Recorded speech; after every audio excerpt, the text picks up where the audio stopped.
आणि आता गावाकडच्या महत्त्वाच्या बातम्यांचा वेगवान आढावा घेऊयात.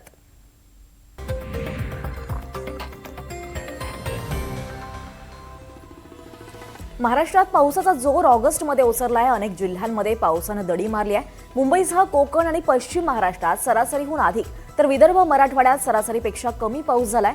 मुंबईमध्ये हलक्या सरींचा अंदाज आहे, मात्र पुढच्या 5 दिवसात विशेष बदल होणार नाहीये.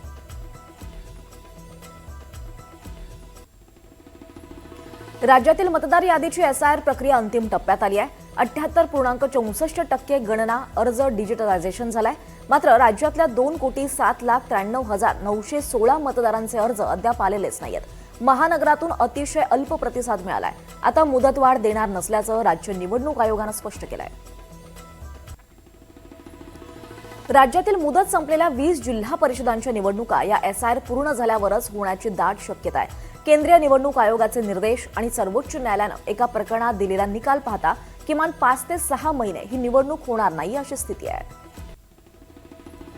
प्रकाश आंबेडकरांच्या नेतृत्वात काम करायची इच्छा आहे असं वक्तव्य रामदास आठवले यांनी केलंय. रिपब्लिक पक्षाचे सगळे नेते एकत्र आले पाहिजेत. प्रकाश आंबेडकरांनी त्यांचं नेतृत्व करावं. 4 पावलं मागे यायची माझी तयारी आहे असं रामदास आठवले यांनी म्हटलंय.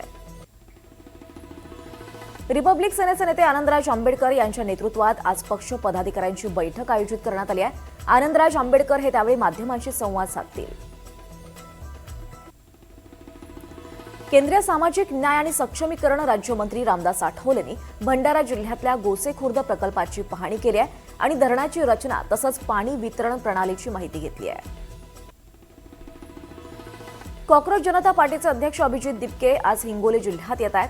स्कूल ठीक करो हे अभियान यशस्वीरित्या पूर्ण केलंय. त्यानंतर आज पुन्हा दिपके हे हिंगोलीच्या लिंबाळा गावातल्या शाळेत स्कूल ठीक करो ही मोहीम राबवणार आहेत.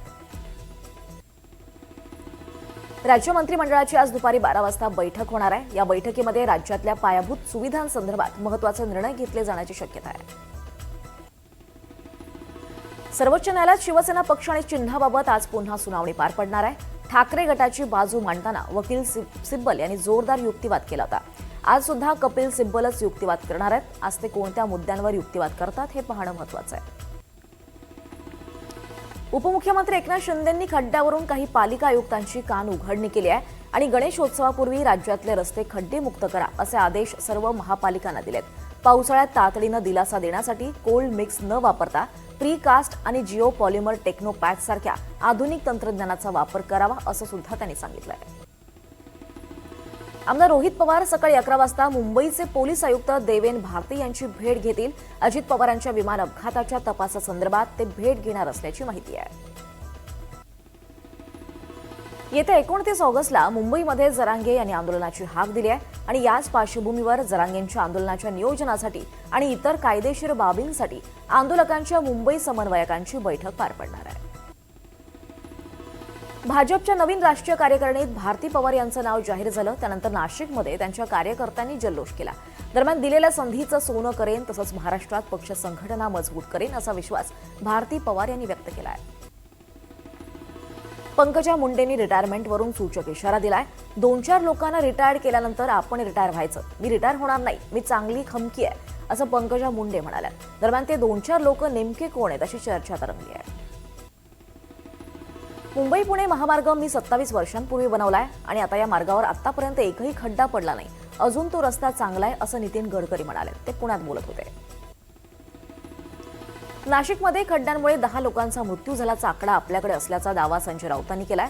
तर महापालिका आयुक्त किंवा महापौरांनी माफी मागितली का असा सवाल करत आयुक्तांवर सदोष मनुष्यवधाचा गुन्हा दाखल करावा अशी मागणी संजय राऊतांनी केली आहे.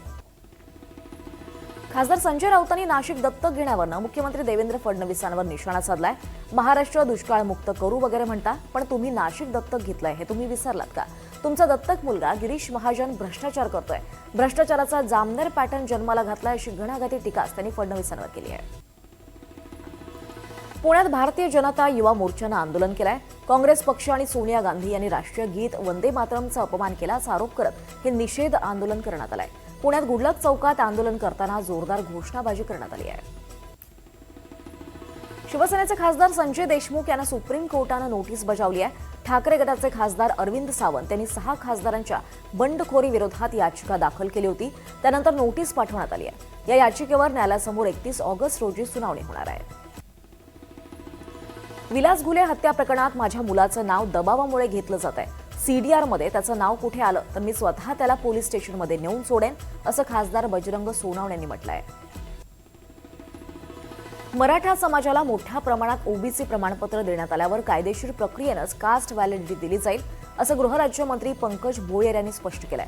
गडचिरोलीतल्या दुर्दैवी घटनेनंतर सर्व आश्रमशाळांच्या तपासणीचे आदेश देण्यात आलेत. हिंगोलीच्या लिंबाळा शाळेतल्या शिक्षक दारू पिऊन शाळेत झोपल्याचा व्हिडिओ व्हायरल झाला.